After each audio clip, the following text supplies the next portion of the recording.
Bismillahirrahmanirrahim. Assalamualaikum warahmatullahi wabarakatuh. Waalaikumsalam warahmatullahi wabarakatuh. Yang kami hormati Bapak Kepala Sekolah SMA Negeri 10 yang hal ini diwakili oleh Wakil Kesiswaan SMA Negeri 10 Batam, Ibu Sri Utami SPD. Yang kami hormati Bapak Ibu Dewan Guru serta Ibu Ayu Stefani sebagai calon guru penggerak angkatan 11 yang kami banggakan. Oke. Salam serta salam tak lupa pula kita haturkan kepada junjungan kita Nabi besar Muhammad SAW dengan ucapan Allahumma sholli ala Sayyidina Muhammad wa ala ali Sayyidina Muhammad. Baiklah Bapak Ibu sekalian, langsung saja acara yang pertama yakni pembukaan yang sedang berlangsung oleh MC. Acara selanjutnya yakni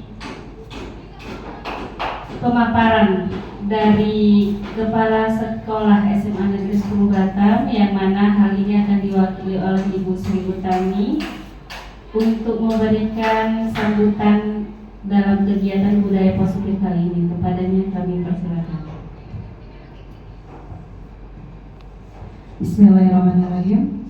Assalamualaikum warahmatullahi wabarakatuh. Waalaikumsalam warahmatullahi wabarakatuh. Dan terima kasih kepada Bu Ayu yang telah memberikan kesempatan untuk saya memberikan sepatah dua kata untuk kegiatan ini.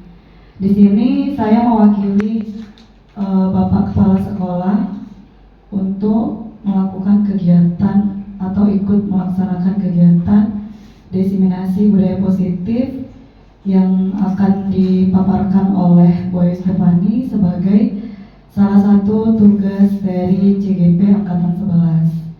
Semoga kegiatan hari ini bisa berlangsung dengan baik.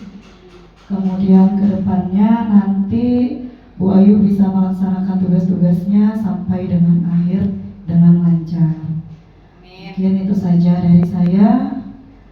Kurang dan lebihnya saya mohon maaf. Saya akhiri dengan wabillahi taufiq wal hidayah. Wassalamualaikum warahmatullahi wabarakatuh. Waalaikumsalam warahmatullahi wabarakatuh.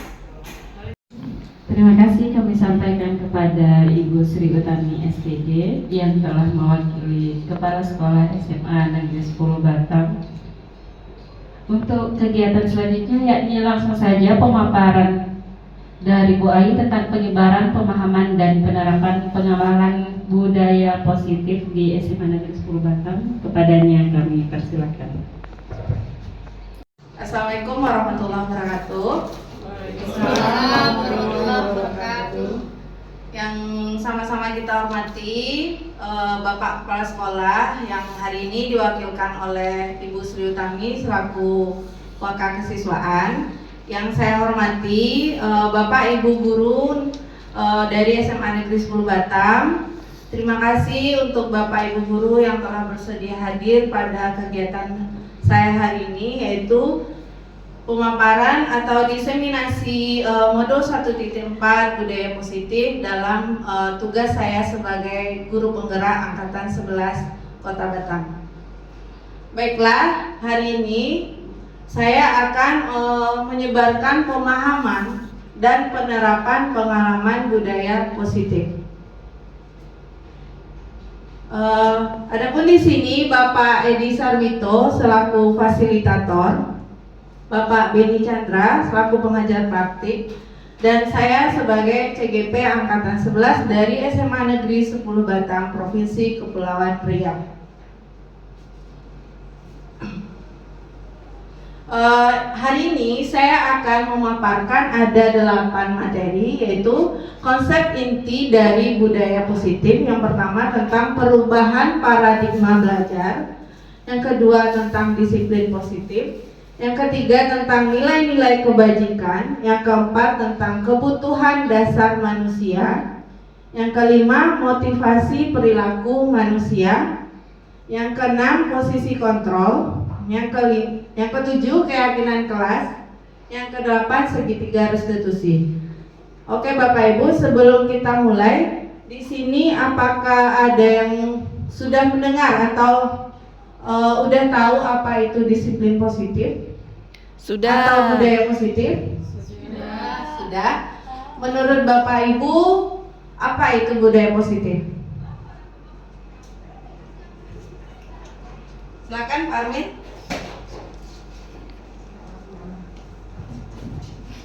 Budaya positif itu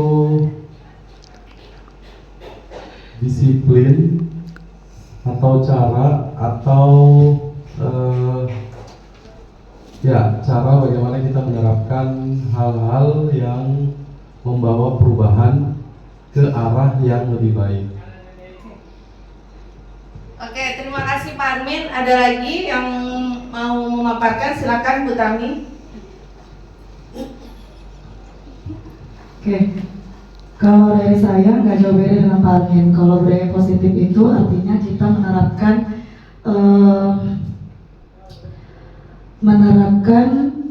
aturan-aturan yang tujuannya bukan lagi pakai aturan yang seperti sebelumnya, misalnya kayak poin, itu tidak lagi. Jadi biasanya aturan itu dibuat juga berdasarkan kesepakatan, jadi agar sifatnya jauh lebih baik, seperti itu.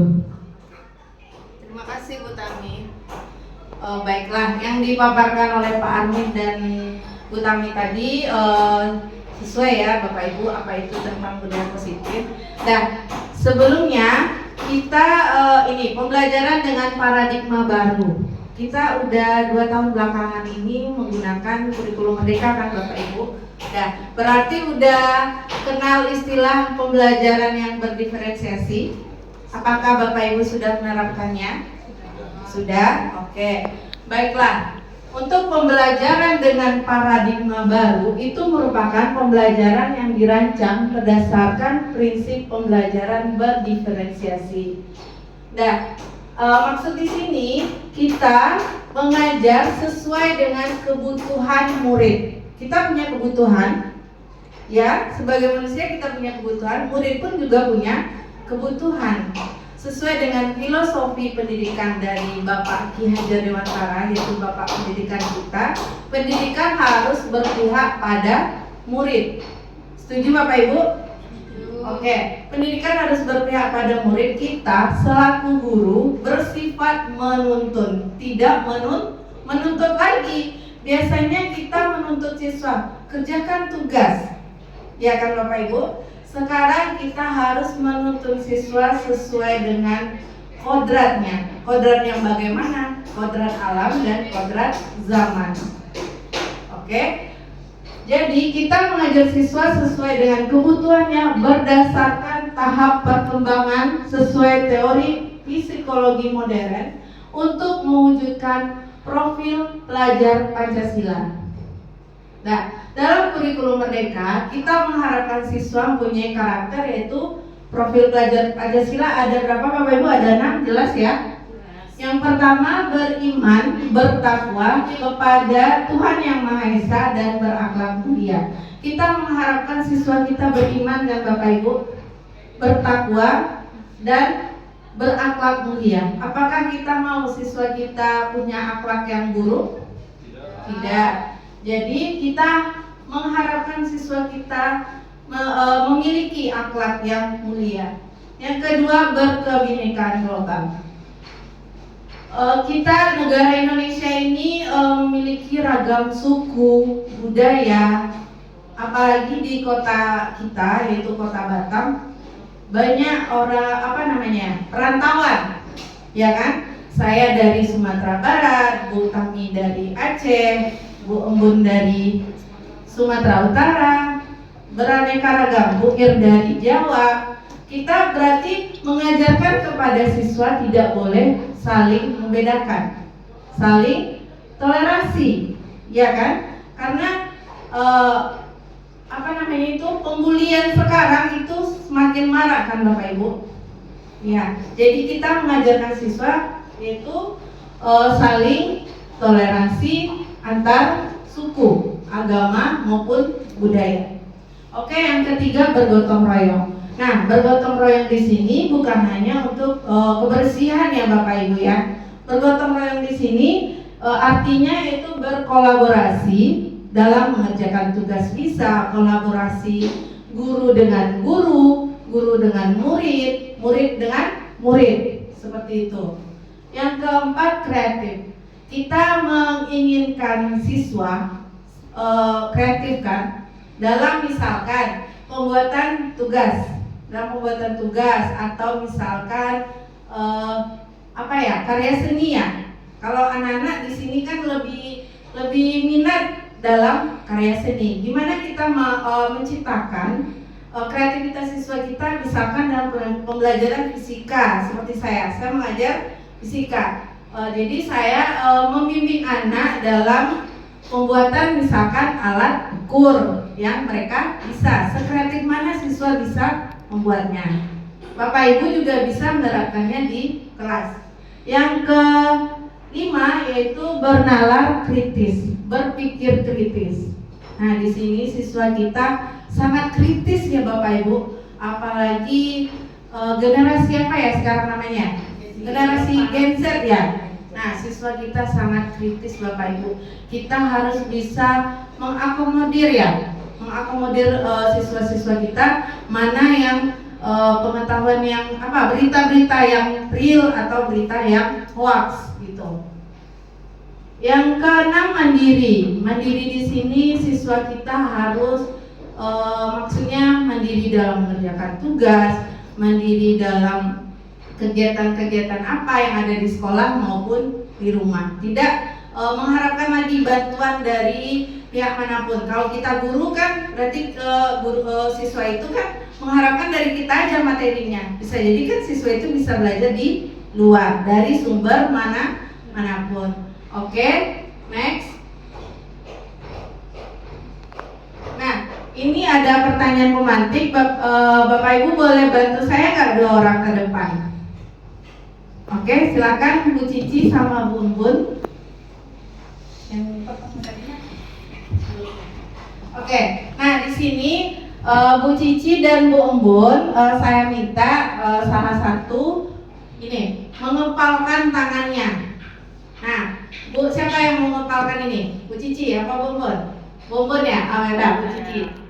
Bu Cici, Bu Umbun membujuk Bu Cici supaya mau membuka tangannya. Anggap di tangan Bu Cicinya ada harta ya, ada harta berharga ya Bu Cici. Ada harta, ada apa gitu. Nah, Bu Umbun membujuknya supaya Bu Cici mau membuka. Terserah mau membujuk, mau memaksa, mau memberikan uang atau apa. Silakan. Silakan. Mau. Oke, akhirnya Bu Cici membuka ya Bu Umbun. Oke, sekarang gantian. Bu Umbun yang nutup, Bu Cici yang memaksa atau meminta, memohon, terserah. Tolong. Mau nggak? Sampai menggelitik ya. Oke, ada. Oke, terbuka juga. Oke, kita tanya dulu alasannya. Bu Umbun kenapa mau membukanya? Karena saya membuka telapak tangan saya karena Bu Cici sudah mulai menggigit tangan saya dengan cara secara paksa. Oke, secara paksa. Oke, kalau Bu Cici gimana Bu Cici? Karena Bu Umbun berhasil membujuk saya. Oke. Dengan bujukan ya, berarti. Oke, terima kasih Bu Cici dan Bu Umbun sudah berpartisipasi. Oke. Kenapa saya meminta Bu Cici dan Bu Umbun untuk membuka tangannya? Nah, di sini ada pertanyaan. Apakah Bu Cici atau Bu Umbun membuka kepalan tangannya? Mengapa apa alasannya gitu? Tadi itu sudah dipaparkan oleh Bu Cici dan Bu Umbun. Karena tadi ada bujukan, karena tadi ada apa ya, paksaan ya, karena udah mau digigit gitu. Oke. Nah, dalam kegiatan ini sesungguhnya siapa yang memegang kendali atau kontrol untuk membuka atau menutup kepalan tangannya? Siapa Bapak Ibu? Diri sendiri. Diri sendiri atau karena paksaan tadi atau karena bujukan? Diri sendiri. Diri sendiri. Tapi karena kasus tadi kita nengok itu karena ada paksaan dan bujukan ya, makanya bisa buka ya. Oke. Next Lina. Nah, miskonsepsi tentang teori kontrol. Nah, sebagaimana yang tadi itu sebenarnya diri kita yang bisa mengontrol apa yang kita mau. Kita mau membuka, kita mau menutup, itu diri kita ya Bapak Ibu ya. Nah, di sini ada miskonsepsinya tentang teori kontrol. Yang pertama, ilusi guru mengontrol murid. Nah, nih kita guru nih biasa nih memaksa atau mengontrol siswa. Kalian harus masukin baju. Kalian harus buat tugas. Benar nggak Bapak Ibu? Benar ya? Oke. Jadi ini merupakan miskonsepsi. Sebenarnya anak-anak itu bisa saja kan, ngapain Ibu nih maksa-maksa saya nih nyuruh bikin tugas. Ada juga kan anak yang karena paksaan, jadi mungkin dia untuk menghindari hukuman atau menghindari ketidaknyamanan. Jadi anak merasa terpaksa ujung-ujungnya. Oke, yang kedua, ilusi bahwa kritik dan membuat rasa bersalah mampu menguatkan karakter. Nah, karena kritik dan membuat rasa bersalah itu bisa jadi karakter anak yang tercipta ada yang pembangkang, bisa kan? Karena paksaan. Ada yang terpaksa, ada yang penendam. Udahlah, malas berurusan sama ibu ini, malas berurusan sama bapak ini, tugasnya banyak, kerjain aja lah daripada kena hukum. Benar kan Bapak Ibu? Nah, yang ini ilusi bahwa orang dewasa berhak memaksa. Nah, di sini Bapak Ibu semua nih udah dewasa nih. Kita mungkin merasa, nah orang dewasa itu berhak untuk mengatur, apalagi siswa. Siswa adalah yang kita anggap anak didik kita. Kita berhak mengatur karena mereka anak didik kita.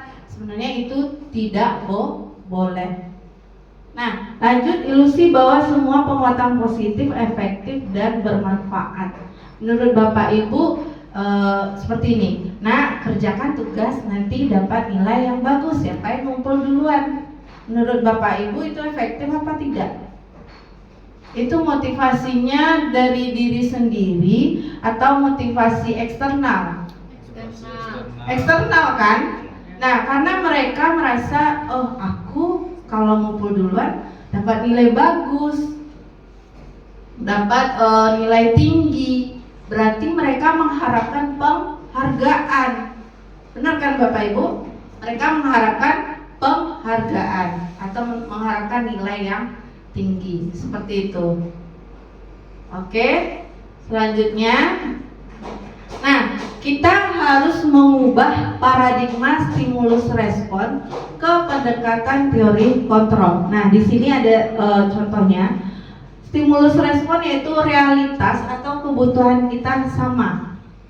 Kalau di teori kontrolnya, realitas atau kebutuhan kita berbeda. Misalkan Bu Cici sama Bu Umbun kebutuhannya sama apa enggak? Beda kan? Nah, satu misalkan Bu Cici butuh mobil, Bu Umbun misalkan butuhnya helikopter, beda kan? Nah, berarti stimulus respon yang kita harapkan untuk siswa itu juga berbeda. Karena misalkan pemberian atau pembelajaran yang kita berikan dalam satu arah, kan pendidikan dulunya kita yang yang dominan ya, kita yang dominan di kelas. Kita tidak tahu kebutuhan murid itu seperti apa. Kita tidak tahu gaya belajarnya seperti apa. Ada gaya belajar yang audio, visual atau kinestetik. Kita harus memperhatikan itu Bapak Ibu. Nah, nanti untuk pembelajaran berdiferensiasi untuk materi selanjutnya. Nah, semua orang melihat hal yang sama pada stimulus respon. Kalau teori kontrol, setiap orang memiliki gambaran yang berbeda. Seperti itu. Nah, selanjutnya kita mencoba mengubah orang agar berpandangan sama dengan kita. Kalau di teori kontrol, kita berusaha memahami pandangan orang lain tentang dunia. Lanjut, perilaku buruk dilihat sebagai suatu kesalahan. Nah, pada stimulus respon ya. Dan semua perilaku memiliki tujuan pada teori kontrol. Nah, sebenarnya Bapak Ibu, mana nih yang sering kita lakukan? Stimulus respon atau teori kontrol? Stimulus respon. Oke. Kita mungkin selama ini masih menerapkan stimulus respon. Untuk berikutnya kita harapkan kita bisa menjadi guru yang bisa membimbing siswa, menuntun siswa dalam menerapkan teori kontrol. Oke, next yaitu tentang disiplin positif. Nah, Bapak Ibu di sini ada yang disiplin. Kata disiplin menurut Bapak Ibu apa yang terbersit di pikirannya? Coba Bu Cici atau Pak Abdi, apa itu disiplin Pak?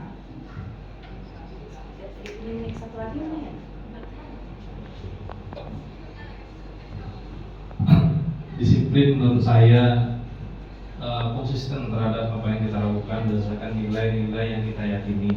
Nilai yang kita yakini. Oke. Kan berdasarkan nilai yang orang yakini, itu sih menurut saya. Oke, terima kasih.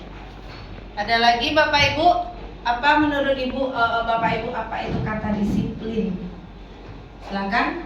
Bu Cici mau menambahkan atau Bu Ika? Apa itu disiplin? Disiplin artinya bertanggung jawab terhadap diri sendiri berdasarkan keyakinan kita. Oke, terima kasih. Bertanggung jawab. Oke, menurut Pak Abdi tadi apa Pak? Tadi Pak? Disiplin konsisten ya Pak ya? Kalau menurut Bu Cici bertanggung jawab terhadap keyakinan. Oke, baik Pak. Disiplin berasal dari kata disiplina yang artinya belajar. Ya, mungkin kita tahu ya semua disiplin itu berkaitan dengan tata tertib ya, aturan ya. Nah, disiplin mengacu sebenarnya pada disiplin diri ya Bapak Ibu yang memiliki tanggung jawab terhadap apa yang dilakukannya berdasarkan nilai-nilai yang diyakini. Oke. Disiplin positif itu merupakan salah satu cara penerapan disiplin yang bertujuan untuk menumbuhkan kesadaran serta memberdayakan peserta didik tanpa imbalan, penghargaan atau reward, ancaman atau hukuman. Nah, dalam kurikulum Merdeka ini kita sebagai guru harus menerapkan disiplin positif. Ya kan Bapak Ibu? Nah, disiplin positif yang bagaimana yang harus kita terapkan? Sejauh ini mungkin kita taunya peraturan sekolah, tata tertib sekolah yang harus dijalankan oleh siswa yang bersifat satu arah. Benar? Oke. Sebagai pendidik, tujuan kita adalah menciptakan peserta didik yang memiliki disiplin diri sehingga mereka berperilaku mengacu kepada nilai-nilai kebajikan universal dan memiliki motivasi intrinsik dalam perubahan perilaku ke arah yang lebih baik. Nah, jadi disiplin diri itu dimunculkan atau dari dalam diri mereka masing-masing atau motivasi intrinsik. Mereka misalnya gini, aturan kita di sekolah masuk jam 7.30 misalnya.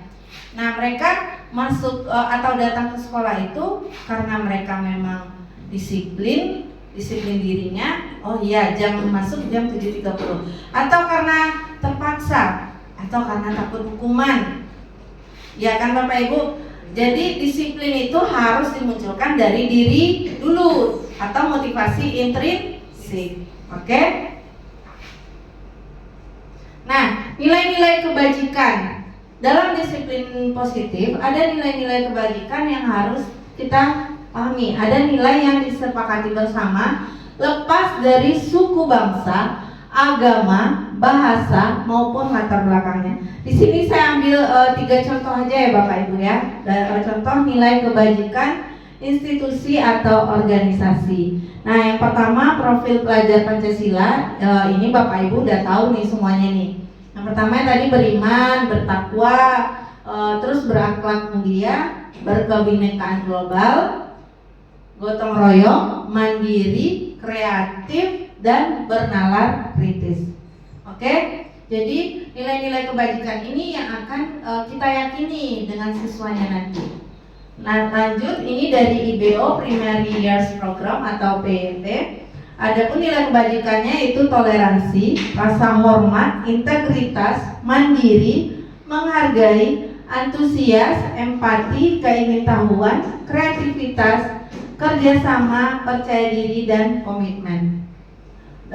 Yang terakhir yaitu keterampilan hidup atau life skill, dapat dipercaya, lurus hati, pendengar yang aktif, tidak merendahkan orang lain, dan memberikan yang terbaik dari diri. Oke, lanjut. Nah, kita sebagai manusia berarti punya kebutuhan kan? Punya kebutuhan dasar. Ada 5 kebutuhan dasar manusia. Yang pertama, kita tahu dulu apa itu kebutuhan dasar. Kebutuhan dasar manusia adalah segala sesuatu yang kita lakukan untuk mendapatkan apa yang kita inginkan. Benar nggak Bapak Ibu? Benar. Kita butuh apa? Berarti itu yang kita inginkan, bukan? Oke, seluruh tindakan yang kita lakukan memiliki tujuan tertentu. Dan semua usaha terbaik yang kita lakukan adalah dalam rangka agar kebutuhan dasar kita terpenuhi dengan baik. Itu. Jadi kita sebagai manusia punya kebutuhan yang kita inginkan. Misalkan kita butuh makan, kita butuh minum, kita butuh rumah, kita butuh kendaraan, dan sebagainya. Oke, next. Nah, ini tadi yang saya bilang, ada 5 kebutuhan dasar manusia. Yang pertama, kebutuhan bertahan hidup. Nah, contohnya di sini yaitu makanan, pakaian, tempat tinggal, keamanan, kesehatan. Ini semua jasmani ya?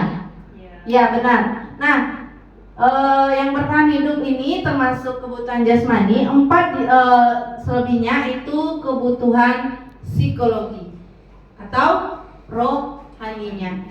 Nah, kasih sayang dan rasa diterima. Setiap orang mempunyai kebutuhan untuk disayangi, untuk diterima dalam keluarga, dalam teman, dalam pasangan mungkin, atau dalam masyarakat.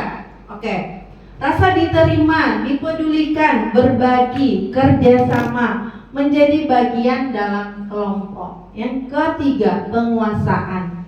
Nah, penguasaan ini setiap orang mungkin butuh penguasaan atau kekuasaan. Penguasaan di sini bukan hanya berarti dia berkuasa menjadi seorang pemimpin ya, tapi di sini penguasaan ini membentuk orang itu menjadi seorang pemimpin gitu. Harga diri, keinginan untuk dianggap, memimpin, berprestasi, diakui dan didengar. Oke, lanjut kebebasan. Kebebasan di sini berarti mandiri, memiliki pilihan, mencoba hal baru, mampu mengendalikan arah dirinya. Yang terakhir yaitu kesenangan. Kita sebagai manusia mungkin butuh hiburan ya, butuh itu yang membuat kita bahagia. Di sini contohnya itu bermain, humor, antusiasme, dan tertawa. Nah, tadi sudah dibahas kan Bapak Ibu, untuk disiplin positif anak-anak diharapkan muncul dari motivasi intrinsiknya. Nah, motivasi perilaku manusia itu ada yang bersifat intrinsik, ada yang bersifat ekstrinsik. Nah, di sini kita lihat untuk menghindari ketidaknyamanan atau hukuman, untuk mendapatkan imbalan atau penghargaan dari orang lain. Ini merupakan motivasi ekstrinsik. Contoh, tadi saya bilang kan anak-anak yang datang ke sekolah itu mungkin salah satu alasannya untuk menghindari ketidaknyamanan atau hukuman. Mereka malas berurusan misalkan dengan guru piket atau dengan wali kelas, karena nanti yang terlambat akan mungkin kena sanksi seperti itu. Atau untuk mendapatkan imbalan atau penghargaan, misalkan anak-anak yang rajin dapat penghargaan siswa yang berprestasi atau disiplin, atau siswa yang rajin nanti biasanya mungkin ada penghargaan yang akan diberikan. Nah, kalau motivasi intrinsik yaitu untuk menjadi orang yang mereka inginkan dan menghargai diri sendiri dengan nilai-nilai yang mereka percaya. Oke, yang ini yang paling penting ya Bapak Ibu, untuk menjadi orang yang mereka inginkan dan menghargai diri sendiri. Kita harus menghargai diri kita sendiri, ya. Misalkan kita motivasi kita sebagai guru, apa Bapak Ibu? Misalkan untuk mencerdaskan anak bangsa atau memberikan ilmu, mendidik siswa menjadi lebih baik lagi, seperti itu. Next, nih seperti ini ya. Ada 3 teori yaitu tentang hukuman, konsekuensi atau restitusi. Nah, di sini biasanya kita memberikan apa nih Bapak Ibu kepada anak nih? Hukumankah atau restitusi atau konsekuensi? Yang biasa kita lakukan karena yang mana? Hukuman. Ada konsekuensi, ada hukuman. Nah, restitusi Bapak Ibu udah tahu belum apa itu restitusi? Belum ya? Oke, kita bahas dulu apa itu hukuman. Hukuman itu biasanya tidak terencana kan Bapak Ibu, atau tiba-tiba. Yang kedua, murid tidak tahu apa yang akan terjadi atau tidak dilibatkan. Bersifat satu arah dan berupa hukuman fisik atau psikis. Benar? Yang kedua yaitu konsekuensi. Konsekuensi ini terencana atau disepakati sesuai peraturan. Murid tetap dibuat tidak nyaman dan sikap guru selalu memonitor murid. Contoh, di sini misalkan ada salah satu anak terlambat. Jadi kita panggil, kalian udah tahu kan konsekuensinya apa? Berarti kan mereka kita udah buat kesepakatan dengan murid tersebut. Hukumannya seperti apa atau sanksinya seperti apa. Yang ketiga, restitusi. Proses menciptakan kondisi bagi murid untuk memperbaiki kesalahan. Jadi di sini guru berkolaborasi dengan murid untuk mencari solusi dari permasalahan yang mereka buat. Terus sebenarnya restitusi ini kita tidak semua kasus ya yang bisa kita terapkan dengan metode restitusi, karena kalau untuk kasus yang berat itu tidak sesuai. Seperti itu Bapak Ibu. Lanjut, nih ada 5 posisi kontrol guru: penghukum, pembuat rasa bersalah, teman, pemantau, dan juga manajer. Nah, Bapak Ibu di sini jujur nih, yang mana nih posisi Bapak Ibu nih? Penghukumkah, membuat rasa bersalahkah, atau teman, atau pemantau? Nih siapa yang mau jawab? Silakan. Pak Indra boleh nih, Pak Indra nih.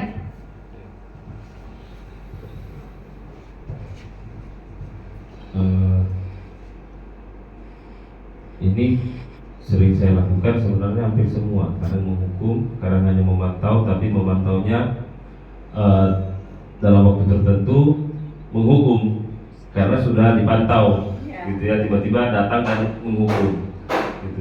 Teman juga iya, karena ada beberapa, tapi tidak sampai kepada yang hanya sebatas teman, tidak sempat sampai ke sahabat, sampai seperti itu. Baru kalau membuat rasa bersalah jarang. Ya, karena nanti anak-anak mungkin dalam dirinya seperti tadi dikatakan bahwa jangan sampai anak-anak itu merasa dia sampai jatuh harga dirinya, ya, dan tidak memiliki harga diri lagi. Nah, seperti itu. Kalau sebagai manajer, mungkin guru, kalau saya sih jarang ya, maksudnya sampai hanya kalau manajer kan sifatnya supaya anak buah itu ikut kita, gitu ya. Memang ada waktunya mereka harus ikut, tapi ada juga kadang kita harus kompromi dalam hal yang baik, gitu. Terima kasih. Terima kasih Pak Indra. Oke, mungkin Pak Indra tadi menerapkan kelima posisi kontrol ini ya Bapak Ibu ya. Penghukum, pembuat rasa bersalah, teman, pemantau, dan juga manajer. Oke, Nah, di sini ada contoh penerapan dari 5 posisi kontrol guru. Nah, di sini saya mengambilnya contoh seperti ini Bapak Ibu. Ada kasus siswa tidak memakai atribut lengkap saat upacara bendera. Nah, kalau kita sebagai penghukum mungkin kalian hormat bendera selama 1 jam. Benar gak nih? Oke. Kalau membuat merasa bersalah, mungkin kita ngomong kayak gini Bapak Ibu. Berapa kali sih Ibu harus memberitahu kalian, kamu ini ngecewain Ibu aja? Benar nggak? Oke, berarti kita membuat siswa itu seakan-akan gara-gara saya Ibu nih kecewa nih karena sikap saya, karena tindakan saya gitu. Oke, next. Kalau sebagai teman, mungkin kita ngomong gini, ayo dong ikuti aturan sekolah, tolong bantu ibu atau bapak ya sekali ini. Ya sudah, tidak apa-apa, tapi lain kali jangan sampai berbuat seperti ini lagi ya. Ada nggak nih di sini yang pernah nih? Mungkin di sini sebagai teman, siswa mungkin menyepelekan kita ya Bapak Ibu ya, karena mungkin darah bapaknya enak nih diajak ngomong nih, diajak diskusi nih gitu, bisa nggak cincai-cincai gitu ya bahasa gaulnya ya. Nah, kalau untuk pemantau, kita di sini sebagai guru mungkin menerapkan konsekuensi juga ya. Kita memantau siswa itu seperti ini, kamu sudah melanggar peraturan sekolah, kamu tahu konsekuensinya?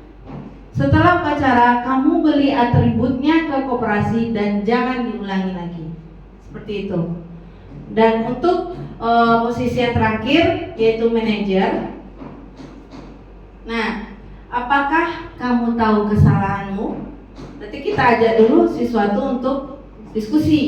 Nah, kira-kira bagaimana kamu memperbaiki kesalahanmu? Seperti itu.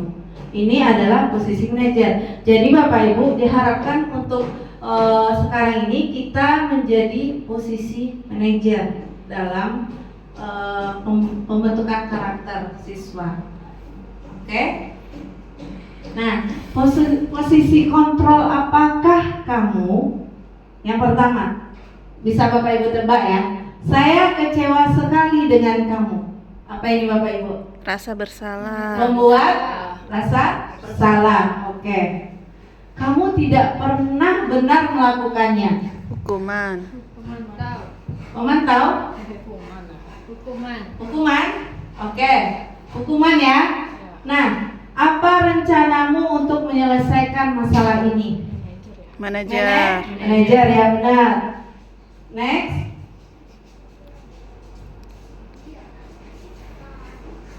Nih, ayolah lakukan demi bapak atau ibu ya. Teman. Next, kamu tidak pernah mendapat nilai jika tidak mengerjakan tugas. Hukuman ya. Oke. Nah, dari contoh-contoh tadi Bapak Ibu sudah mulai paham dengan 5 posisi kontrol guru yang bisa kita terapkan dalam pembelajaran. Sebaiknya kita menerapkan manajer ya Bapak Ibu. Kita harus meminimalisir sebagai penghukum karena anak-anak mungkin menyebabkan karakter siswa yang tidak baik nantinya. Oke?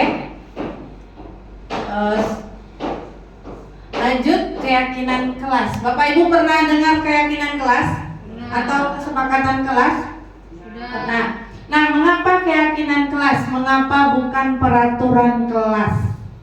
Silakan, ada yang mau menanggapi? Mengapa bukan peraturan? Sejauh ini kita tahunya peraturan sekolah ya. Nah, ada yang tahu Bapak Ibu? Nah, sekarang kita kenapa tidak peraturan? Karena peraturan itu bersifat satu arah Bapak Ibu. Kalau untuk keyakinan kita bersama siswa itu berdiskusi dulu, membuat kesepakatan kelas atau keyakinan kelas. Nah, ini ciri-ciri dari pembentukan keyakinan kelas. Yang pertama itu bersifat abstrak. Kedua, berupa pernyataan universal, dibuat dalam pernyataan positif, sedikit saja agar mudah diingat, dan sesuai dengan kondisi kelas dan sekolah sehingga mudah diterapkan. Next, semua warga sekolah atau warga kelas dilibatkan saat membuat keyakinan kelas. Di sini Bapak Ibu, apakah sudah menerapkan pembuatan keyakinan kelas? Sudah, bagus. Untuk kedepannya kita harapkan anak-anak didik kita meyakini apa yang telah kita sepakati. Oke? Dalam menjalankan restitusi tadi, kita menerapkan apa namanya itu segitiga restitusi, ya. Suatu proses dialog yang dijalankan oleh guru agar dapat menghasilkan murid yang mandiri dan bertanggung jawab. Ini ada. Oke, di sini ada tahapan segitiga restitusi. Ada 3 tahapan ya Bapak Ibu. Yang pertama menstabilkan identitas, yang kedua validasi tindakan yang salah, yang ketiga menanyakan keyakinan. Nah, dari 3 tahapan ini boleh 2 aja yang misalnya yang kita jalankan, atau sebagusnya 3 ketiga-tiganya. Contoh yang ini, menstabilkan identitas. Menstabilkan identitas yaitu berdasarkan prinsip membuat kesalahan adalah bagian dari proses pembelajaran. Misalnya kita ada kasus siswa yang tidak masuk pada saja pelajaran kita. Berarti kita menggunakan kalimat seperti ini. Berbuat salah itu wajar. Tidak ada manusia yang sempurna. Ibu atau bapak juga pernah kok melakukan itu. Next, ibu bapak tidak mau mencari siapa yang salah, tapi ibu bapak ingin mencari solusi dari permasalahan ini. Selanjutnya, kamu berhak kok merasa begitu. Next, yaitu validasi tindakan yang salah. Di sini validasi tindakan salah yaitu berdasarkan prinsip setiap perlakuan berupa memenuhi suatu kebutuhan tertentu. Contoh, kamu pasti punya alasan kan mengapa melakukan hal itu. Jadi kita dengan siswa diskusi seperti itu ya Bapak Ibu. Padahal kamu bisa melakukan yang lebih buruk dari ini ya. Atau kamu patut bangga karena telah melindungi sesuatu yang penting buatmu. Kamu melakukannya karena mempertahankan sesuatu yang penting bagimu. Selanjutnya yaitu menanyakan keyakinan. Nah, keyakinan ini berkaitan dengan keyakinan kelas yang telah dibuat bersama-sama. Berdasarkan prinsip teori kontrol bahwa pada dasarnya kita termotivasi secara intrinsik. Nah, apa keyakinan kelas kita? Nilai-nilai apa yang telah kita sepakati bersama? Seperti apa gambaran sebuah kelas yang ideal menurut kamu? Kamu ingin menjadi orang yang seperti apa? Seperti itu ya Bapak Ibu. Ini salah satu contoh yang sudah saya terapkan kepada siswa menggunakan segitiga restitusi ya Bapak Ibu. Kasusnya adalah Ari dan Sadam keluar kelas dan tidak mengikuti jam pelajaran agama dengan Pak Mustafa. Akibatnya Pak Guru atau Bapak Ibu Guru yang piket melaporkan ke wali kelas bahwa Ari dan Sadam bolos. Selamat pagi ya, selamat sadar. Pagi. Tadi Ibu dapat laporan nih dari Pak Mus, kalian keluar ya pada saat jam pelajaran Pak Mus. Kenapa? Mana kalian? Warung. Sadam? Iya itu. Sadam juga ikut Ari. Kenapa kalian ke warung? Jajan. Tadi jam istirahat ada jajan? Iya Bu. Tidak. Kenapa kalian tidak ikut izin? Kenapa? Kalian beranggapan Pak Mus tidak masuk? Tidak Pak Mus masuk. Oke, baiklah. Jadi kalian sengaja ke warung mau jajan, tapi tidak minta izin. Berarti kalian tahu nggak kalian berada dalam masalah nih sekarang nih? Mau. Oke, baiklah. Di sini Ibu nggak mencari ya siapa yang salah, siapa yang benar. Di sini Ibu mau nanya, penyelesaiannya kemana nih? Minta maaf. Minta maaf nih. Oke, minta maaf sama Pak Mus. Terus apa lagi? Buat surat perjanjian. Buat surat perjanjian, tidak mengulangi. Oke. Kan kita udah buat kesepakatan kelas, ya. Kesepakatan kelas mana yang kalian langgar? Disiplin lagi. Kedisiplinan. Oke, jadi kalian kemarin tidak ingat tentang kesepakatan kelas kita? Ingat. Oke, untuk lain kali kalian kalau mau izin, mau beli minum, beli makan itu keluar pada saat jam istirahat, tidak boleh pada saat jam pelajaran. Ingat baik-baik kalian berdua ya. Oke, baiklah. Untuk berikutnya kalian berdua pergi minta maaf sama Pak Mus. Oke ya. Jadi terima kasih. Sadam, jangan ulang lagi ya. Oke.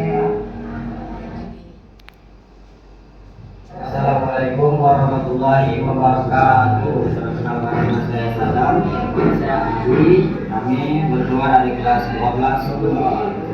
Saya senang sekali diajak berdiskusi dengan Bu Ayu karena pembicara saya tidak lain seperti cabut. Selanjutnya, saya berjanji tidak akan melakukannya lagi. Terima kasih Bu Ayu. Terima kasih. Oke, itu salah satu penerapan segitiga restitusi yang saya coba atau saya terapkan kepada siswa saya, yaitu Ari dan juga Sadam, cabut pada saat jam pelajaran agama. Dan ini penutup ya Bapak Ibu. Dalam penerapannya, program disiplin positif hendaknya guru memiliki standar kepribadian, profesional dan sosial yang baik, di mana guru itu mampu merefleksi dirinya dalam posisi kontrol. Saat ini bagaimana perjalanan dirinya sebagai among atau manajer yang menuntut murid-muridnya menjadi insan yang mandiri, merdeka dan bertanggung jawab. Standar Nasional Pendidikan. Oke, terima kasih Bapak Ibu semua. Hanya itu pemaparan dari saya tentang budaya positif. Terlebih dan terkurangnya saya minta maaf. Wabillahi taufiq wal hidayah. Assalamualaikum warahmatullahi wabarakatuh. Saya kembalikan ke moderator.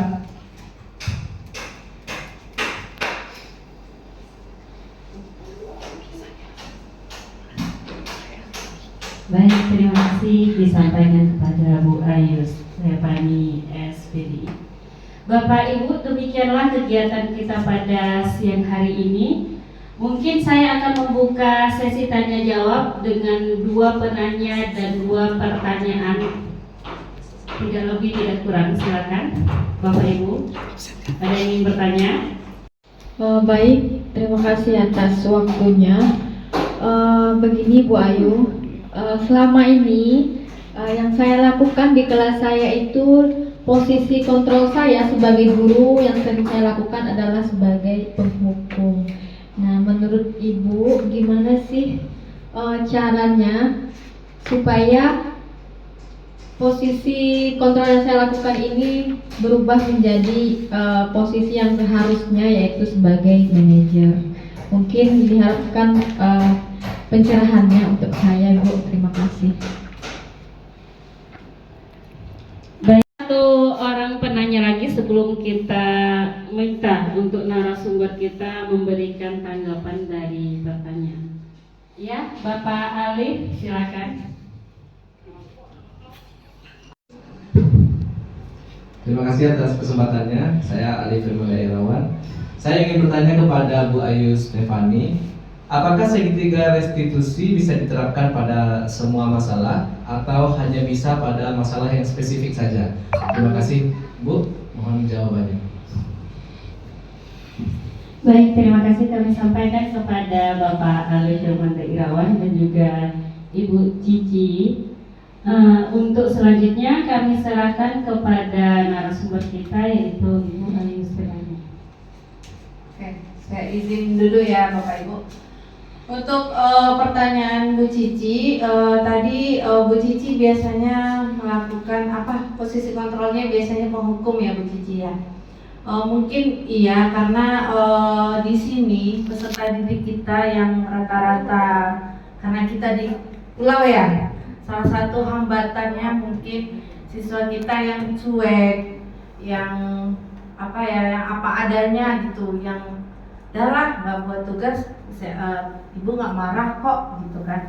Walaupun kita sudah menghukum, memberikan hukuman, konsekuensi, atau kita sebagai pembuat rasa bersalah, karena kita seharusnya harus sebagai manajer. Boleh Bu Cici seperti ini dulu Bu Cici. Kenapa misalkan siswa itu tidak membuat tugas? Bu Cici ajak diskusi dulu.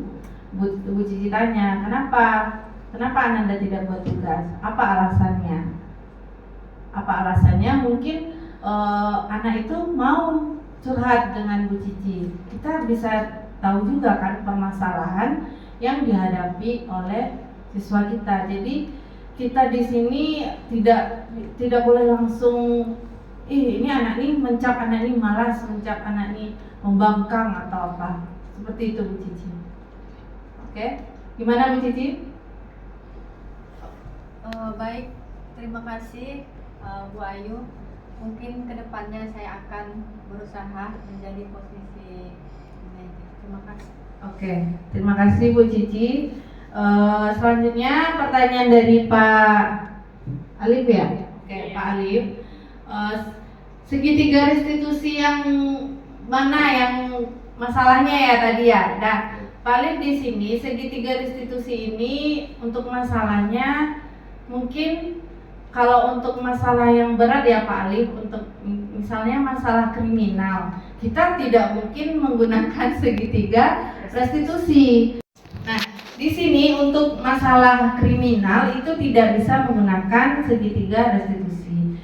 Segitiga restitusi ini pun ada tahapan-tahapannya, ada 3, yaitu menstabilkan identitas, validasi tindakan yang salah, terus menanyakan keyakinan. Jadi menurut saya masalah yang biasanya yang sering muncul ya, yang sering muncul pada peserta didik kita. Kecuali itu udah masuk ranah hukum, kita tidak bisa ikut campur lagi Pak Alif. Karena itu udah ada prosedur atau langkah-langkahnya dalam kepolisian misalnya. Oke, terima kasih atas pertanyaan. Saya kembalikan kepada Bu Lina. Baiklah, terima kasih. Saya lempar kembali pertanyaannya kepada Ibu Cici dan juga Bapak Alif. Apakah pemaparan dari narasumber kita cukup jelas? Baik, terima kasih semuanya. Berhubung waktu sudah menunjukkan jam istirahat kita, maka kurang lebihnya saya mohon maaf. Ihdinas siratal mustaqim. Wassalamualaikum warahmatullahi wabarakatuh. Waalaikumsalam warahmatullahi wabarakatuh.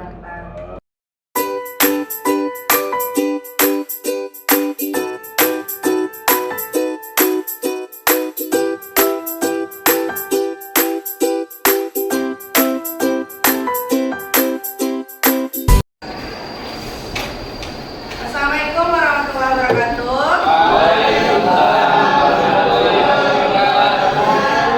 Apa kabarnya hari ini? Baik. Selamat pagi. Baik. Sehat semua ya? Sehat. Baiklah, hari ini Ibu akan membuat keyakinan kelas yang kemarin sudah Ibu rencanakan ya. Kita membuat keyakinan kelas untuk kelas 12. Kalian tahu apa itu keyakinan kelas? Kesepakatan. Kesepakatannya bagaimana? Ya harus kita lakukan. Yang harus kita yakini. Yang harus kita yakini. Namanya aja keyakinan kelas kan? Berarti keyakinan yang harus kita yakini. Berarti udah tahu ya kesepakatan kelas atau keyakinan kelas. Keyakinan kelas beda ya dengan peraturan sekolah. Beda ya? Berarti udah paham semua nih anak-anak itu. Udah pas 12 ya. Nah, peraturan kelas atau keyakinan kelas kita bersama yang membuatnya. Ya, kita membuat atas kesepakatan.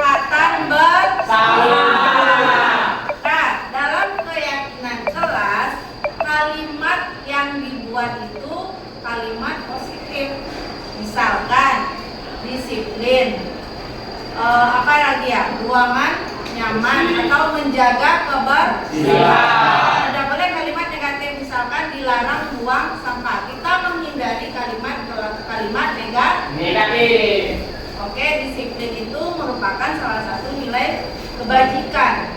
Nah, disiplin, jujur, apalagi tanggung jawab. Boleh kalian buat di sticky note ini. Nanti Ibu bagikan sticky note ini, kalian tempel di depan. Ada yang mau bertanya?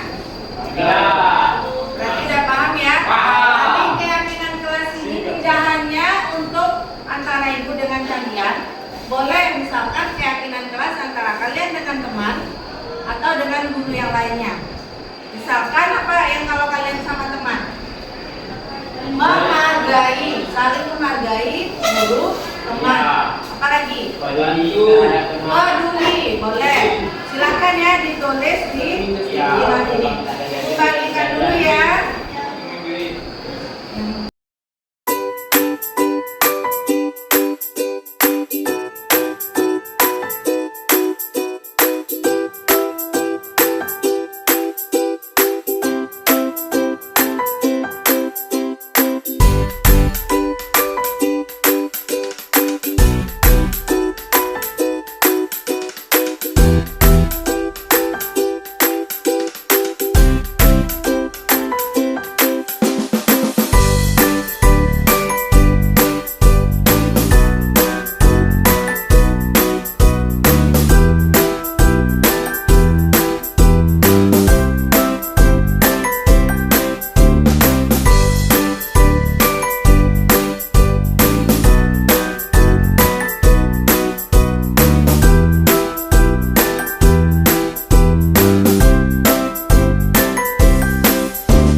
Ramadhani. Saya dari kelas 12-2. Perkenalkan, nama saya Rian Anderson Muhammad Tobing. Saya dari kelas 12-2. Shalom teman-teman, perkenalkan nama saya Tamara Ramadhani. Saya dari kelas 12-2. Assalamualaikum warahmatullahi wabarakatuh. Perkenalkan, nama saya Muhammad Ali Ashar dari kelas 12-2.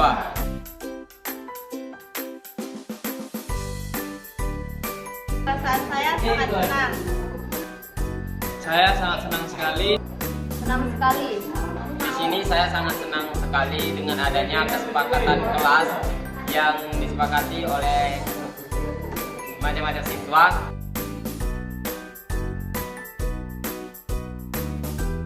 Sangat penting juga karena bisa meningkatkan ketertiban di kelas. Karena kelas lebih penting dan lebih tertib.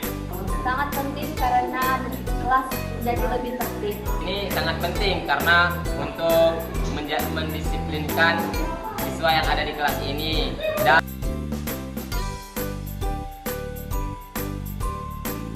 Karena dapat menimbulkan rasa tanggung jawab bagi siswa-siswanya. Terima kasih Bu Ayu. karena dapat menumbuhkan rasa tanggung jawab dan disiplin di antara teman-teman. Terima kasih Bu Ayu.